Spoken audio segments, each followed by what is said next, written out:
Hai, gue Engki. Ini adalah konten pertama gue untuk memulai mengisi konten di YouTube.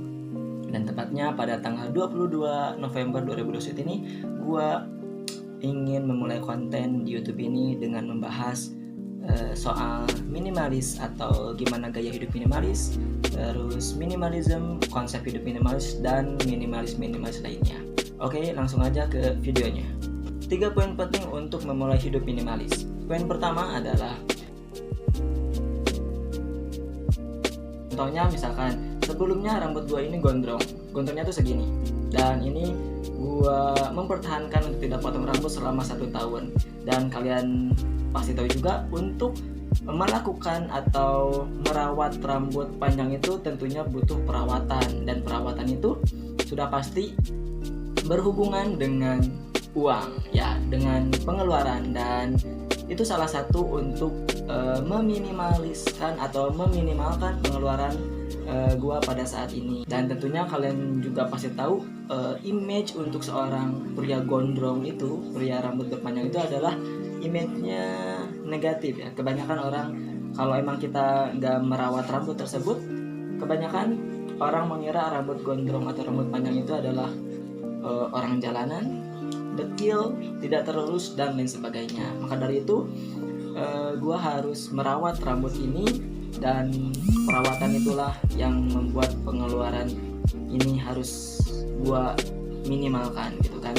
Dan itu adalah salah satu poin untuk membuat list apa saja pengeluaran yang harus kita minimalkan, gitu. Pokoknya kalian harus list apa saja barang-barang atau pengeluaran kalian yang sekiranya bisa diminimalkan, gitu, sekiranya bisa kita tahan dulu. Pokoknya kalian harus list daftar atau barang-barang atau pengeluaran apa saja yang mungkin bisa kalian minimalkan, atau bahkan mungkin kalian tidak terus berbelanja barang-barang tersebut. Dan untuk poin yang kedua adalah kalian harus membereskan barang-barang apa saja yang sudah kalian tidak perlukan. Misalkan di ruangan kalian atau kamar kalian banyak barang-barang yang sekiranya hanya menambah dekorasi dan tidak memiliki fungsi sama sekali. Kalian boleh pisahkan. Kalian bisa masukin ke dus, tempat storage buat barang-barang yang tidak perlu. Kalian kumpulkan di sana, apakah memang benar-benar tidak diperlukan atau tidak. Dan cara melihat barang tersebut apakah masih terpakai atau tidak, kalian bisa lihat apakah dalam waktu seminggu atau sampai dengan sebulan, apakah barang itu kalian pakai atau tidak. Dalam sebulan itu barang tersebut tidak terpakai, otomatis barang tersebut tidak bisa digunakan, dan setidaknya kalian harus pisahkan barang tersebut untuk tidak kalian pakai kembali, atau mungkin kalian tidak pajang karena tidak memiliki fungsi dalam barang tersebut. Dan untuk poin yang terakhir adalah fokus kepada kebutuhan. Sejatinya barang apapun itu adalah memiliki fungsi, kebutuhan itu sendiri. Saat ini banyak sekali orang membeli barang tanpa melihat kebutuhannya, melainkan karena gengsi.